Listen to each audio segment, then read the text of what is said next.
നമ്മൾ ചുമ്മാ ഇപ്പോൾ ഒരു ആളെ ഉമ്മ വെക്കുന്ന പോലെ അല്ല സംഭവം. അതായത് ഒരു ക്യാമറ ഉണ്ട്, 10 ക്യാമറ ഉണ്ടാകുമ്പോൾ നമുക്ക് ആ ക്യാമറയിൽ കാണാം, ഈ ക്യാമറയിൽ കാണാം, ഇങ്ങനെ നിൽക്കുന്നൊക്കെ പറഞ്ഞിട്ട് നമുക്ക് ഒരുപാട് കാര്യങ്ങൾ മനസ്സിലുണ്ടാവും. അല്ലാതെ ഇതിനെ കുട്ടിയെ ഉമ്മ വയ്ക്കാനുള്ള സംഭവമല്ല, ഒരുപാട് കാര്യങ്ങൾ നമ്മൾ മനസ്സിലുണ്ടാവും ക്യാമറ നോക്കാമെന്നൊക്കെ പറഞ്ഞിട്ട്. അപ്പോൾ അതുകൊണ്ട് നമ്മൾ അതിനൊരു ബോധയുടെ അല്ല, ഈ ക്യാമറയിൽ നമ്മൾ കാണുന്ന ആംഗിളൊക്കെ ശരിയാണെന്നൊക്കെ അത് മനസ്സിലതൊക്കെ ഉണ്ടാവുള്ളൂ. പിന്നെ ആഫ്റ്റർ ഷോട്ട് നമ്മളത് മറന്നു. നമ്മൾ പിന്നെ നല്ല ഫ്രണ്ട്സാണ്. ഇപ്പോൾ ഞാനും ഷംനയൊക്കെ നല്ല ഫ്രണ്ട്സാണ്. ഞങ്ങൾ ഇത് ആലോചിച്ചുകൊണ്ട് ഞങ്ങൾക്ക് പിന്നെ മുഖത്ത് നോക്കാൻ പറ്റില്ല, ഇത് ആലോചിച്ചുകൊണ്ടിരുന്നാൽ നല്ല ഫ്രണ്ട്സാണ്. ആഫ്റ്റർ ഷോട്ട് ഞങ്ങൾ ഫ്രണ്ട്സാണ്. ബേസിക്കലി നമ്മൾ പ്രൊഫഷണൽ ആർട്ടിസ്റ്റ് ആയി കഴിഞ്ഞാൽ നമ്മൾ ശ്രദ്ധിക്കണം. അല്ലാതെ നമ്മൾ ഇത് ഓർത്തുകൊണ്ടിരുന്നാൽ പിന്നെ നമുക്ക് അടുത്ത പടം ചെയ്യാൻ പറ്റില്ല. അവിടെ തന്നെ ഇടാം ഈ പടത്തിലും വീണ്ടും നമുക്കിത് ആലോചിച്ചുകൊണ്ടിരിക്കും, അർത്ഥമില്ല. ഓക്കെ, പിന്നെ ഇനി നമ്മുടെ പ്രേക്ഷകർക്ക് പ്രതീക്ഷയ്ക്ക് വകുപ്പുണ്ടോ എന്ന് അറിയാൻ വേണ്ടി എൻ്റെ ഒരു ക്വസ്റ്റൻ ആണ്. സിൻസിയർ ആയിട്ട് ആൻസർ പറയണം. ഭാവി വധുവിനെ കുറിച്ചുള്ള സങ്കല്പങ്ങൾ എന്തൊക്കെയാ? എനിക്കൊരു 5 വർഷത്തെ കിട്ടില്ലടാ, അപ്പൊ ആ സമയം വരെ പിടിച്ചു നിൽക്കണം വധു. അപ്പോൾ ഭാവി വധു പറയുമ്പോൾ അത്യാവശ്യം കാണാനുള്ള കുട്ടിയായിരിക്കണം, പക്ഷെ ഹൈറ്റൊക്കെ ഉണ്ടാവണം അത്രയൊക്കെ അത്യാവശ്യം. പിന്നെ ഫിലിം ഫീൽഡ് കേട്ട സാധ്യതയില്ല, പുറത്തായിരിക്കും. അത്യാവശ്യം ഡ്രൈവ് ചെയ്യാനൊക്കെ അറിയണം. നമുക്ക് ഒറ്റയ്ക്ക് ഡ്രൈവ്, എനിക്ക് ഡ്രൈവ് ചെയ്യാൻ ഭയങ്കര ഇഷ്ടമാണ്. അപ്പോൾ അതുകൊണ്ട് കൂടെ ഡ്രൈവ് ചെയ്യാൻ ആരെയൊക്കെ വേണ്ടേ, തനിച്ച് ഡ്രൈവ് ചെയ്യാൻ ബോറടിക്കും. പിന്നെ ഒരു സെൻസിബിൾ ആണ്, കാരണം കാണാൻ ഭയങ്കര ഭംഗിയൊന്നുമില്ലെങ്കിലും ഭംഗി വേണം. Beauty with brain. അതെ, അത്യാവശ്യം നല്ല ബുദ്ധി വേണം. കാരണം നമ്മൾ എന്തെങ്കിലും പറയുമ്പോൾ കൺവേ ഇല്ലെങ്കിൽ നല്ല ഹ്യൂമൻ സെൻസ് വേണം. ഹ്യൂമൻ സെൻസ് എൻ്റെ അടുത്തുണ്ടല്ലോ, അത് കുഴപ്പമില്ല, ഞാൻ കൊടുത്തോളാം. പക്ഷെ നമ്മൾ പറഞ്ഞാൽ മനസ്സിലായില്ലെങ്കിൽ ചിലപ്പോൾ ഭയങ്കര ഈഗോ ആയിരിക്കും. കാരണം ഞാനൊരു പ്രത്യേക ടൈപ്പ് ആളാണ്. കാരണം എനിക്ക് ഒരുപാട് സീരിയസ് ഒക്കെ കഴിഞ്ഞാൽ എനിക്ക് ബോറടിക്കും. സീരിയസ് ആവുന്നല്ലാതെ നമ്മൾ മാക്സിമം ലൈഫ് എൻജോയ് ചെയ്യുന്ന സംഭവം മാത്രമേ. അത് എനിക്ക് ഹേമന്തിന്റെ അടുത്ത് സംസാരിച്ച് ഒരു 5 മിനിറ്റ് കഴിയുമ്പോൾ തന്നെ തോന്നി. കാരണം എന്താ വെച്ചാൽ ആള് ഭയങ്കര കാഷ്വൽ ആണ്, സീരിയസ് ആവാറില്ല, ഫ്രീ ആയിട്ടാണ് ലൈഫിനെ കാണുന്നത്. ശരിക്കും അങ്ങനത്തെ ഒരു ആറ്റിറ്റ്യൂഡ് വേണം അല്ലേ? നമ്മൾ ഒത്തിരി ടെൻഷൻ കാരണം നമ്മൾ ആകെ ഒരു ലൈഫല്ലേ ഉള്ളൂ. ചുമ്മാ ടെൻഷൻ അടിച്ച് കറങ്ങി നടന്നു കഴിഞ്ഞാൽ നമുക്ക് അത്രയും സമയം മിസ്സായി പോകും. എല്ലാത്തിനും ഉള്ളൂ, എല്ലാം വരച്ച് കാണാം.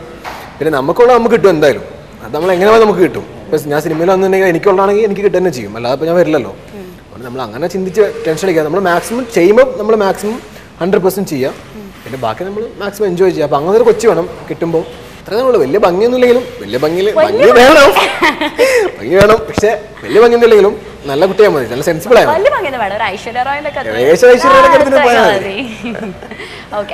ഞാൻ കേട്ടിട്ടുണ്ട്, നമുക്കിപ്പോൾ ഒരു മൂവി കഴിഞ്ഞു നമുക്ക് നല്ല കീപ്പിംഗ് ടച്ച് ഉണ്ടായാൽ നമുക്ക് അടുത്ത മൂവീസ് കിട്ടുള്ളൂ. അതായത് നമ്മൾ ഡയറക്ടേഴ്സുമായിട്ടും പ്രൊഡ്യൂസേഴ്സായിട്ടൊക്കെ നല്ല കോൺടാക്ട്സ് വേണം, എന്നാൽ നമുക്ക് അടുത്ത മൂവീസ് കിട്ടുള്ളൂ എന്ന് കേട്ടിട്ടുണ്ട്. റൈറ്റ് ആണോ? കിട്ടുള്ളൂ എന്നല്ല, കിട്ടാം. പക്ഷെ ഞാൻ പറഞ്ഞില്ല, ഇപ്പോൾ ഒരു ഹീറോ ആയിട്ട് ഒരാളെ നോക്കണമെന്നുണ്ടെങ്കിലും അയാൾക്ക് എലമെന്റ്സ് വേണം. അല്ലാതെ ഇപ്പോൾ ഞാൻ ഇന്നൊരാളെ വിളിച്ചുകൊണ്ടിരുന്നാൽ നിന്നെ ഹീറോ ആക്കൊന്നുമില്ല. നമുക്ക് അഭിനയിക്കാൻ അറിയാം. അതെ, ഒരു പടം അവരുടെ എഫേർട്ട് ഉണ്ട്. അപ്പം നമ്മൾ ഒരുപാട് വിളിച്ചുകൊണ്ടിരിക്കണം കിട്ടിക്കോളുന്നില്ല. പക്ഷെ ഒരു റിലേഷൻസ് ഉള്ളത് നല്ലതാണ്. നമുക്ക് ഞാൻ പറയുന്നത് ഈ ഹീറോ കിട്ടണമെങ്കിൽ ഒരുപാട് ബന്ധം കാര്യമില്ല. നമ്മൾ നല്ല റിലേഷനൊക്കെ ആണെങ്കിൽ നമുക്ക് നോ പറയാൻ പറ്റണം. നമുക്ക് ഇഷ്ടപ്പെട്ടില്ലെങ്കിൽ നമുക്ക് നോ പറയാൻ പറ്റണം. അല്ലാതെ നമ്മൾ നല്ല ക്ലോസ് ഫ്രണ്ട്സ് ആയി കഴിഞ്ഞാൽ അതാണ് വിളിച്ച പഴയ ഒരു പടം ചെയ്യുന്ന പറഞ്ഞാൽ പറ്റില്ലെന്ന് പറഞ്ഞാൽ ആ റിലേഷൻ അപ്പോൾ പോയി. ബെറ്റർ നമ്മൾ എല്ലാവരും നല്ല റിലേഷൻ വയ്ക്കുക. വിളിച്ചാൽ നമുക്ക് ഇഷ്ടമാണെങ്കിൽ ചെയ്യാം, അല്ലെങ്കിൽ ഒഴിവാക്കാം. അല്ലാതെ വിളിച്ചാൽ മാത്രമേ പടം കിട്ടുമൊന്നുമില്ല. റിലേഷൻസ് ഉണ്ടാവണം, കോൺടാക്ട്സ് വേണം. പക്ഷേ എല്ലാം ഭയങ്കര ഇൻറ്റിമേറ്റ് ആയി കഴിഞ്ഞാൽ ഈ പ്രശ്നം വരും. ഒരുപാട് ഫ്ലോപ്പ് മൂവീസ് ചെയ്യേണ്ടി വരും. ഈ പ്രാവശ്യത്തെ ഓണം ഏതെങ്കിലും ഷൂട്ടിംഗ് ലൊക്കേഷനിലായിരിക്കും അതോ വിത്ത് ഫാമിലി? ഓണം ലൊക്കേഷനിലും. കാരണം എനിക്ക് അടുത്ത പടം ഞാൻ പേരിട്ടില്ല പടത്തിന്റെ.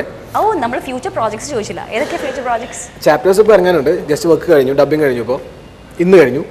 പിന്നെ അടുത്ത പടം പേരിട്ടില്ല. ഞാനും അനന്യയും ലീഡ് ചെയ്യുന്നൊരു പടമുണ്ട്. നമ്മളുടെ ഡെന്നിസ് ജോസഫ് സ്ക്രിപ്റ്റ് റൈറ്റർ അറിയോ? ഡെന്നിസ് ജോസഫ് സ്ക്രിപ്റ്റ് റൈറ്റർ, പുള്ളിയുടെ സ്ക്രിപ്റ്റാണ്.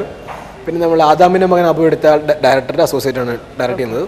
നല്ലൊരു പടമാണ്, നല്ലൊരു ടീമുള്ള പടമാണ്. യൂത്ത് ഓറിയന്റഡ് മൂവി ഇല്ല, അത് യൂത്ത് അല്ല, അത് കുറച്ചുകൂടി ഒരു ഫാമിലി സ്റ്റഫാണ്. ഒരു ന്യൂ ജനറേഷൻ മൂവി അല്ല, പക്ഷെ നല്ലൊരു തീമാണ്. അത് അത്യാവശ്യമാണ്. കാരണം ഞാൻ പറഞ്ഞു, എനിക്ക് അഭിനയിക്കാൻ ആഗ്രഹമുള്ള മൂവീസ് എന്ന് പറഞ്ഞാൽ നല്ല തീംസ് കൺവേ ചെയ്യണം. അല്ലാതെ നമ്മൾ ചുമ്മാ കുറെ മസാല ആഡ് ചെയ്ത് പടം ചെയ്യുന്നതിനേക്കാളും എന്തെങ്കിലും തീം കൺവേ ചെയ്യണം. സെലക്റ്റീവ് അല്ല, എന്തെങ്കിലും ഒരു തീം കൺവേ ചെയ്യണം പടത്തിൽ. അങ്ങനത്തെ പടങ്ങൾ ചെയ്യാനുണ്ടാവണം. നമ്മൾ ആസ് എൻ ആർട്ടിസ്റ്റ് നമുക്ക് ചെയ്യാനുണ്ടാവണം. പടം നല്ല തീം കൺവേ ചെയ്യണം, നല്ല മൂവി അറിയണം. വെറുതെ കുറെ പടം ചെയ്യുന്നതിനേക്കാൾ നല്ല മൂവീസാണ് ഹാപ്പി. അപ്പോൾ ഓണം മിക്കവാറും അവരെ കൂടെ ആവാൻ സാധ്യതയുണ്ട്. ശരിക്കും മിസ് ചെയ്യില്ലേ വീട്ടുകാരെ? വീട്ടിൽ ആരും ഇല്ലല്ലോ, ഞാൻ പറഞ്ഞില്ലേ, വീട്ടിൽ ഞാൻ തനിച്ചല്ലേ. അപ്പോൾ വീട്ടിൽ നല്ലത് ഇവിടെ പോകുന്ന ലൊക്കേഷനിലാകുമ്പോൾ 5 ആളെങ്കിലും ഉണ്ടാവും. ശരിയാട്ടോ, ശരിക്കും നോക്ക്, ഒരു ഷൂട്ടിംഗ് ലൊക്കേഷനിൽ ഒത്തിരി പേരുടെ കൂടെ ഓണസദ്യയൊക്കെ രസമാണ്. അത് ലൊക്കേഷനിലാകുമ്പോൾ എല്ലാം രസമാണ്. കാരണം ബർത്ത്ഡേ ഒക്കെ ഉണ്ടെങ്കിൽ ഭയങ്കര സെലിബ്രേഷൻ ആവും. പിറന്നാളൊക്കെ വന്നാൽ ബിരിയാണിയൊക്കെ വെച്ച് ആഘോഷമായിരിക്കും, രസമാണ്. പിന്നെ ഇപ്പൊ എത്ര വർഷമായി ഫീൽഡിൽ വന്നിട്ട്? 1 വർഷം, 1.5 വർഷം. 1.5 വർഷമായിട്ടുള്ളൂ. അപ്പോഴേക്കും 5 മൂവി ചെയ്തു. വാവ്, ഗുഡ്, വെരി ഗുഡ്. ഓക്കെ, അപ്പോൾ മറ്റേ ഓണക്കോടിയൊക്കെ എടുക്കാറുണ്ടോ പണ്ടൊക്കെ? ഞാൻ ഡ്രസ്സ് എടുക്കാറുള്ളൂ, അല്ലാതെ ഞാൻ കാശ് ചിലവാക്കുന്ന മെയിൻലി ഡ്രസ്സ് എടുക്കാനാണ്. അപ്പോൾ ഓണക്കോടി ഒന്നുമില്ല, എല്ലാ ആഴ്ചയും ഡ്രസ്സ് എടുത്തോണ്ടിരിക്കുക. പിന്നെ ഓണായിട്ട് വലിയ പ്രത്യേകത ഒന്നുമില്ല. ഓണക്കോടി എന്ന് പറയുമ്പോൾ നിങ്ങളുടെ ഹിന്ദുസിൽ കസിൻസിനൊക്കെ എടുത്തു കൊടുക്കേണ്ടൊക്കെ വരില്ലേ, പ്രത്യേകിച്ച് ഇപ്പോൾ എംപ്ലോയിങ് ആയതുകൊണ്ട്? അങ്ങനെ ചെയ്യാൻ പാടില്ല, അതിപ്പോൾ ഈ വർഷമായിട്ടേ ഉള്ളൂ. നോക്കാം, അത് മുങ്ങാം, അങ്ങനെ മുങ്ങാം, നമുക്ക് സ്കിപ്പ് ചെയ്ത് എന്തെങ്കിലും ചെറുതായിട്ട് എടുത്ത് കൊടുക്കാം, അവർക്കൊക്കെ കാശുണ്ടല്ലോ. അല്ല, ഫാമിലി നിങ്ങൾ ഗെറ്റ് ടുഗെദർ ഒക്കെ വരുമ്പോൾ ഓ ചേട്ടൻ സിനിമാ നടൻ ആ ഒരു ഫീലാണോ എല്ലാവർക്കും? ഇല്ല, അങ്ങനെയല്ല. ഞാൻ പറഞ്ഞില്ല, എനിക്കങ്ങനെ ഇഷ്ടമല്ല. അപ്പോൾ ഞാൻ ആദ്യം പറയാം, അങ്ങനെ ആരും കാണില്ല എന്തായാലും. പിന്നെ കുറച്ച് ഡിസ്റ്റന്റ് റിലേറ്റീവ്സ് ഒക്കെ ചിലപ്പോൾ കാണുമായിരിക്കാം, പക്ഷെ എൻ്റെ ക്ലോസ് റിലേറ്റീവ്സ് അങ്ങനെ ചെയ്യില്ല, കാരണം അവർക്ക് അറിയാം. തിരൂർ തന്നെ ഫാമിലി മൊത്തം സ്പ്രെഡ് ഔട്ട് ആണ് ഒരുപാട് സ്ഥലങ്ങളിൽ. അപ്പോൾ ഈ ചേച്ചിയുടെ അടുത്തോട്ട് പോകാൻ പ്ലാൻ ഇപ്പോൾ ഒന്നും ഇല്ലല്ലേ? കാരണം ഞാൻ ആക്ച്വലി പ്ലാൻ ചെയ്തിരുന്നത് ഞാൻ ആഫ്റ്റർ ബിടെക് ഒരു MBA എടുത്തിട്ട് അങ്ങോട്ട് പോവാം, അവിടെ സെറ്റിൽ ആവുന്നൊക്കെ ഞാൻ ആലോചിച്ചിരുന്നത്. ഇനിയിപ്പോൾ കുറച്ച് കഴിയട്ടെ, പടങ്ങളൊക്കെ ഉണ്ടല്ലോ, ഇപ്പം നല്ല മൂവീസ് ഒക്കെ ഉണ്ട്. ഇപ്പം ഈ സമയത്ത് പോയി കഴിഞ്ഞാൽ ശരിയാവില്ല. പണിവാള്. ഓക്കെ, ബിടെക് ആയിരുന്നു അല്ലേ? ബിടെക് തേർഡ് ഇയറിൽ വെച്ചിട്ടാണ്? ഫോർത്ത് ഇയറിൽ വെച്ചിട്ടാണോ ഫാസിൽ സാർ കാണുന്നത്? ഫൈനൽ ഇയറിൽ ഫസ്റ്റ് ഇയർ. ഓക്കെ, അപ്പോൾ അത് കംപ്ലീറ്റ് ചെയ്യാൻ പറ്റി. സോഫ്റ്റ്വെയർ ആയിരുന്നു അല്ലേ? Computer science. അപ്പോൾ സോഫ്റ്റ്വെയർ ഒരു പ്രൊഫഷനായിട്ട് എടുക്കാഞ്ഞത് എന്തുകൊണ്ട് നന്നായിരുന്നു? അതെ, ടെൻഷനാണ്, കാരണം മൊത്തം ആകെ ഭയങ്കര ഹെക്ടിക് അല്ലേ വർക്ക്? സിനിമയിലൊന്നും അല്ലെങ്കിൽ അങ്ങോട്ട് തിരിച്ചു പോകുന്നതാണ്, എല്ലാ കുറ്റം പറയാൻ വയ്യ. എന്തൊക്കെയാ ഹോബീസ്? ഞാൻ പറയാം, ഡ്രൈവിംഗ് ഒരു നല്ല പാഷനാണ്. പിന്നെ പാട്ട് അല്ലെങ്കിൽ കേൾക്കാറുണ്ട്, പാട്ട് മെയിൻലി. ലോങ് ഡിസ്റ്റൻസ് തന്നെ ഡ്രൈവ് ചെയ്ത് പോലെ സമ്മതിക്കണം. അത് രസമല്ല driving. Tirur to Kochi 3 hours ഉള്ളൂ, അതൊന്നും പ്രശ്നമല്ല. നല്ല വണ്ടി ഉണ്ടെങ്കിൽ നമുക്ക് കുഴപ്പമില്ല, രസമാണ് ഓടിക്കാൻ. ആരെയും ഫ്രണ്ട്സൊക്കെ ചിലപ്പോൾ ഉണ്ടാവാറുണ്ട്, അല്ലെങ്കിൽ രസമാണ്, നല്ല പാട്ടൊക്കെ ആയിട്ട് രസമാണ്, പതുക്കെ വന്നാൽ മതിയല്ലോ. ഇതര മൂവീസ്, അതായത് ഇതര ഭാഷകളിലെ മൂവീസ് ഇപ്പൊ ഒന്നും ചെയ്തിട്ടില്ല. അപ്പൊ നല്ല സ്ക്രിപ്റ്റ് എന്തൊക്കെ മാനദണ്ഡങ്ങളാണ് ഹേമന്ത് ഒരു മൂവി സെലക്ട് ചെയ്യാൻ കമ്മിറ്റ് ചെയ്യണമെങ്കിൽ മുന്നേ നോക്കുക? നേരത്തെ പറഞ്ഞല്ലോ, നമ്മൾ മലയാളത്തിലാണെങ്കിൽ നമുക്ക് നല്ല സ്ക്രിപ്റ്റ് ആയിരിക്കണം, പിന്നെ നല്ല ടീം ആയിരിക്കണം. ഒരുവിധം അത്യാവശ്യം പടം റിലീസായാൽ പബ്ലിസിറ്റി ഉണ്ടാവും, അറിയണില്ല. ഇപ്പം ഞാൻ വായിച്ചത് 3 പടം 4 പടം എല്ലാം അറിയുന്ന പടങ്ങളാണ്, 5 പടം എല്ലാ പടങ്ങളും. ആൾക്കാർ ഇങ്ങനെ പടം ഇറങ്ങി പക്ഷെ കാണണം, അങ്ങനെ സംഭവം ഞാൻ ചെയ്യുള്ളൂ. പിന്നെ നല്ല ടീമായിരിക്കണം, എന്തെങ്കിലും കൺവേ ചെയ്യണം, പ്രേക്ഷകർക്ക് എന്തെങ്കിലും ഒരു സംഭവം കിട്ടണം. വെറുതെ നമ്മൾ കുറേ മസാല കുറേ പാട്ടൊക്കെ ആഡ് ചെയ്തതിനൊക്കെ നല്ലത് ഒരു തീം കിട്ടണം, അത് വലിയ ആലോചിക്കുന്നത്. ഏത് ഇയർ ഡിഗ്രി കംപ്ലീറ്റ് ചെയ്തത്? 11 കഴിഞ്ഞ വർഷം 2011. ഫ്രം ക്യുസാറ്റിൻ്റെ affiliated college Vadakara. Computer science B Tech. അപ്പോൾ കമ്പ്യൂട്ടർ സയൻസ് ആയതുകൊണ്ട് മെക്കൊക്കെ ആണെങ്കിൽ ഗേൾസ് ഉണ്ടാവാണ്ടിരിക്കുക. കമ്പ്യൂട്ടർ സയൻസ് ഒബ്വിയസ്ലി കുറെ ഗേൾസ് ഉണ്ടായിരുന്നു. എങ്ങനെയായിരുന്നു ക്ലാസ്? ക്ലാസ് നമ്മൾ ഫ്രണ്ട്സ് അല്ലേ ബേസിക്കലി, ക്ലാസ്സിൽ നമ്മളങ്ങനെ ഒന്നുമില്ല, കുഴപ്പമൊന്നുമില്ല. പക്ഷെ നല്ല ജോളിയായിരുന്നു. ജോളിയാണ്, കാരണം ഗേൾസ് വേണം, അല്ലാതെ മിക്സഡ് കോളേജ് ആകുമ്പോൾ രസമുള്ളൂ, അല്ലാതെ പിന്നെ ബോയ്സ് മാത്രമേലും ഗേൾസ് മാത്രമേലും ബോറടിയാണ്. അപ്പോൾ അതുകൊണ്ട് മിക്സഡ് ആകുമ്പോൾ രസമാണ്. പിന്നെ ടച്ച് ഉണ്ട്, ഇപ്പോഴും നമ്മൾ വിളിക്കാറൊക്കെ കുറേ പേരെ വിളിക്കാറുണ്ട്, എല്ലാവരും ഒന്നുമില്ല, നമ്മൾ ക്ലോസ് ഫ്രണ്ട്സിലേക്ക് വിളിക്കാറുണ്ട്. അപ്പോൾ ഫസ്റ്റ് മൂവി റിലീസ് ആകുമ്പോൾ പാസ് ഔട്ട് ആയോ? ജസ്റ്റ് പാസ് ഔട്ട് ആയിരുന്നു, ഓൾമോസ്റ്റ് പാസ് ഔട്ട്. അപ്പം കോളേജിൽ ഒരു സെലിബ്രിറ്റി ഫീൽ ആയില്ലേ? ഇല്ല, സെലിബ്രിറ്റി വന്ന കാര്യം ഞാനങ്ങനെ നടക്കാത്തതുകൊണ്ട് തന്നെ അധികം ഞാൻ കോളേജ് അധികം പോയിട്ടില്ല. എനിക്ക് ഷൂട്ടൊക്കെ വന്നുകൊണ്ട് അധികം കോളേജ് പോയിട്ടില്ല. എത്ര പേരെ പ്രപ്പോസ് ചെയ്തിട്ടുണ്ട്? ഞാനോ? ഞാൻ പ്രപ്പോസ് ചെയ്യാറില്ല. എത്ര പേര് തിരിച്ച് പ്രപ്പോസ് ചെയ്തിട്ടുണ്ട്? അല്ല, പ്രപ്പോസൽസ് ഒക്കെ ഉണ്ടായിട്ടുണ്ട്. നമ്മള് അഫേഴ്സ് എല്ലാവർക്കും ഉണ്ടാവില്ല, അഫേഴ്സ് മീൻസ് ക്രഷൊക്കെ ഒരുപാട് പേർക്ക് ഉണ്ടാവും, എല്ലാവർക്കും ഉണ്ടാവും, അതൊക്കെ ഉണ്ടായിട്ടുണ്ട്. അഫെയർ മാറിയിട്ടില്ല ഇതുവരെയും, ഒരു അഫെയർ നല്ല അഫെയർ ആയിട്ടില്ല, എല്ലാം തുടങ്ങുമ്പോഴേക്കും പൊട്ടി പോകും. Single ready to mingle. അതെ, സിംഗിൾ റെഡി ടു മിങ്കിൾ. ഞാൻ എല്ലായിടത്തും പറയും, പക്ഷെ ആരും വരുന്നില്ല, എത്ര കാലമായെന്ന് പറയും. വെയിറ്റ് ആൻഡ് സീ, കാത്തിരുന്നാണ്, അടിപൊളി കൊച്ചു വരും. സമയം നോക്കാം. അതെ, എന്തായാലും 5 വർഷം കഴിഞ്ഞിട്ടല്ലേ പ്ലാൻ ഉള്ളൂ. നമുക്ക് ഈ കാര്യങ്ങളൊക്കെ ഇതെല്ലാം മാച്ച് ആവണം, ഈ നമ്മൾ പറഞ്ഞ കണ്ടീഷൻസ് ഒക്കെ സാറ്റിസ്ഫൈ ആണ്. ഒരു നീണ്ട ലിസ്റ്റ് ഉള്ളതുകൊണ്ട് പ്രശ്നമാണ്, നോക്കട്ടെ. ഇനി പ്രേക്ഷകർക്ക് വല്ലതും താല്പര്യമുണ്ടെങ്കിൽ കോൺടാക്ട് മീ, ഞാൻ അറിയിച്ചോളാം.